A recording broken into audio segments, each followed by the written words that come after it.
Good morning. My name is Larry Meyer, and I'm the owner of Larry Meyer Construction Company, LLC. And today's topic is going to be the process in selecting a contractor.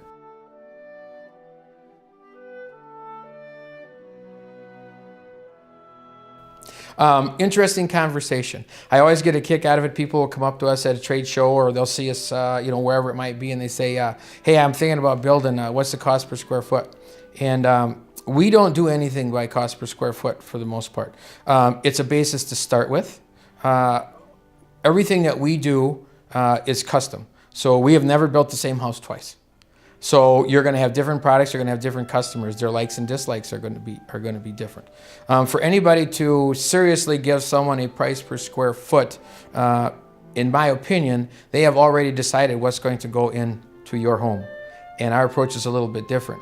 We're going to give you, a guideline with our approach, but then it's up to you to decide what is or isn't going to go in the house, and that ultimately is what drives that price per square foot.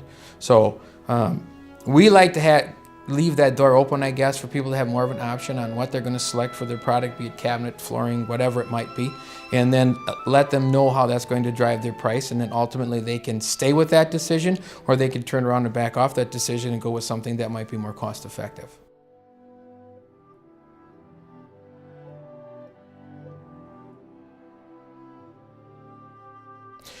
There's a lot of them that do.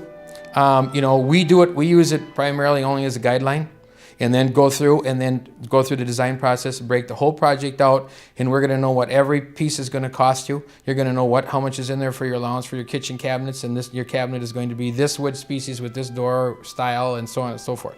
But a lot of them, when you're going square foot, those decisions have already been made for you. And that's the only way they can do it.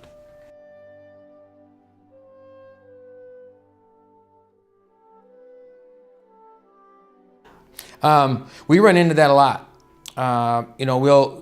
People will have 2, maybe 3 people bid, and it is my recommendation that you don't have any more than that, because you can't keep the numbers straight after a while.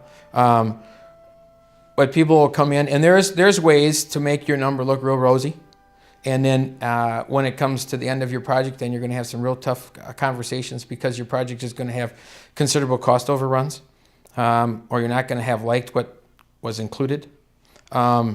So what we like to do is take a realistic number. So if you're going to have a number in there for a price for your flooring, whatever, it's going to be a number that you're going to be able to get your hardwood and your tile and your carpet for. So when we sit down, we're going to have that tough conversation with you right up front, and give everybody the reality check, because, your dream is always bigger than the wallet, or the dream is always bigger than the number you can stomach initially. It's kind of funny how the process works.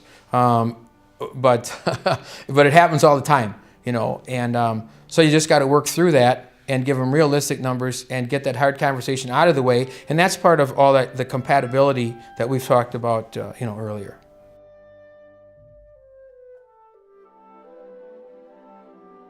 Comparing bids can be actually it's hard. It's hard for us who are in the industry, and so it's even harder for the customer themselves. We always offer the opportunity to the people that we provide a bid for, if they got a second or third bid or whatever else, I'll sit down with the numbers. I don't care what the other person's number is, but to go through the process to make sure that you're getting apples to apples, and that's probably the hardest part in any bid. To get true apples to apples, you have to have a design that is A-specific. You're going to know what your trim is, what your doors are, what your cabinets are, and so on and so forth. But you don't really have that in most cases, or there's some gray areas. So it's the ability to break out those numbers and compare them across the board, and then you can help make your decision. It's kind of like what people talk about in somebody lowballing something. They make it look real good up front, and then when you break it all out, this isn't included, or that isn't included, or I included this, or I included that. So when you get people who are only going to look at the bottom line number, and that's the only question they ask, it's kind of an invite to a real awakening when they get to the end of the project.